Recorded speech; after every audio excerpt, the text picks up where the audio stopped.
CCTV footage में देखिए किस तरह से ये शातिर कारीगर सोना स्कूटी की डिग्गी में रखकर फरार हुआ है। और सिर्फ इतना ही नहीं, इसके साथ कैश भी पार कर दिया। इस सोने, चांदी और कैश की कीमत जानकर आप हैरान रह जाएंगे। कानपुर में एक सराफा कारीगर करीब 12 से 13 किलो सोना और 1 करोड़ कैश के साथ फरार हो गया। जब तक व्यापारियों को भनक लगती कि उनके साथ ठगी हुई है, तब तक चोर 1, 2, 3 हो चुका था। साथ ही अपने घर और दुकान में ताला लगा गया और मोबाइल स्विच ऑफ कर दिया। अब इस घटना के बाद हड़कंप मचा हुआ है।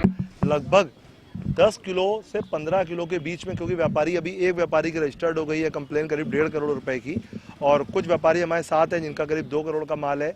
कुछ का किसी का 20 लाख, किसी का 30 लाख, इस करीब 10 किलो के आसपास, जिसकी कीमत 6 से 8 करोड़ के बीच में हो सकती है।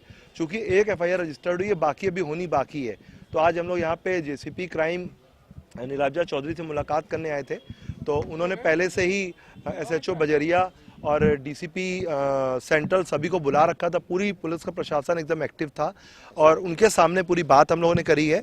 और अपनी बात को तो उन्होंने फौरन 1 या 2 टीमें अलॉट करने की बात कही है। मुंबई एयरपोर्ट और नेपाल बॉर्डर सभी जगह पे उनकी फ़ोटो को भेजने का काम किया है। और उनका कहना है कि हम जल्दी से जल्दी आपके जो रिकवरी है, क्योंकि हमारे कानपुर शहर के लिए भी एक मतलब ख़राब संदेश जाएगा कि हमारे यहाँ रिपोर्ट इस तरीके का कांड हुआ है, तो हम जल्दी से इसको रिकवर करेंगे। तो अभी ये कांड हमारे यहाँ कल हम लोगों ने दर्ज कराया, आज बात है। हम देखते हैं 2-3 दिनों में पुलिस प्रशासन इसमें हमें क्या मदद करके देता है। हाँ, कैश भी हमारे कुछ व्यापारियों का टोटल 1 से 1.5 करोड़ था। अलग अलग व्यापारियों को 2 लाख 5 लाख अलग अलग करके उसने जैसे अमानत में मांगा जाता है इस तरीके वो रुपया इकट्ठा, और उसका भागने का प्लान था। इस वजह से उसने कई व्यापारियों, किसी सेट, किसी से चूड़ी, किसी से जेवर मंगाया कि हमें कस्टमर को दिखाना है।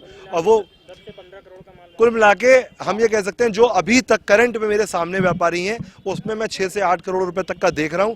कुछ व्यापारी हैं जो डर के हमारे सामने नहीं आए। जैसे जैसे एप्लीकेशन आती जाएगी वहां पे रकम का जो क्लियरेंस है वो दिखता जाएगा। भारी मात्रा में सोना लेकर अपने निवास स्थान से लोग गायब हो गए हैं और इनको आशंका है कि ये लोग माल लेकर कहीं निकल गए हैं। उसी आधार पर, इनके तहरीर के आधार पर मुकदमा जो है थाना बजेरिया में पंजीकृत कराया गया है।